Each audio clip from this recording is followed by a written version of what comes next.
Did you know because our bodies are 60 to 70% water, we're very sensitive to changes in G-force?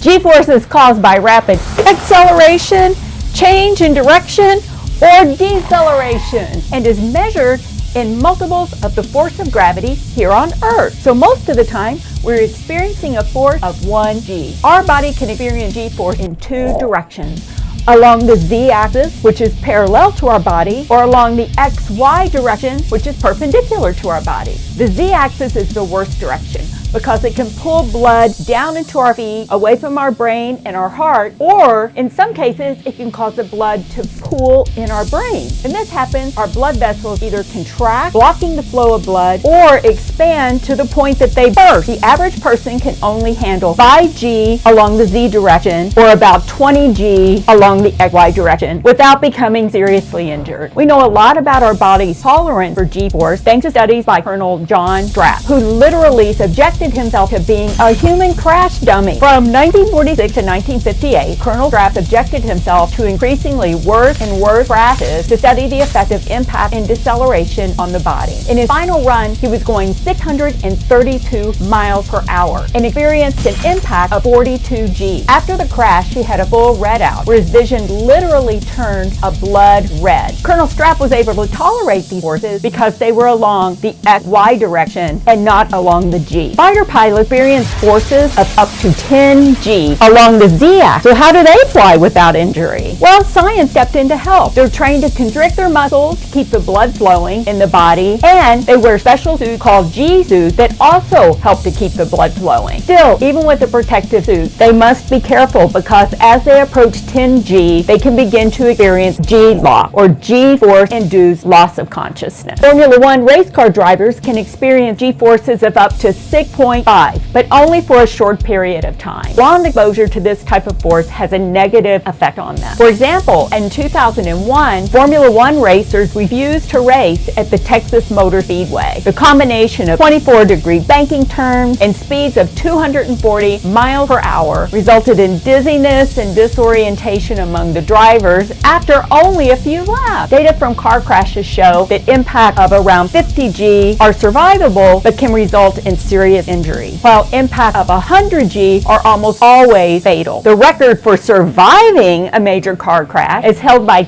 Brack, a Formula One race car driver who survived a crash that was measured at more than 200 times G. And what about traveling into space? Well, to get to other planets, we'd ideally like to go the speed of light. But what would happen when we jumped into hyperspace, say with Chewie and Han on the Millennium Falcon? We would instantly experience a force of 510,000 times G, which would instantly liquefy us. So how do Han and Chewie survive? Well, it could be that in their galaxy, the genetics are very different. Did you know that here on Earth, scientists had discovered that there are certain species of bacteria that not only survive, but grow and multiply at forces of 400 times G. Maybe they traveled here from Han and Chewie's galaxy. So the next time you see a jet fly overhead, ride a roller coaster, or dream about flying to another planet, think about how you're witnessing a natural phenomenon: G-force.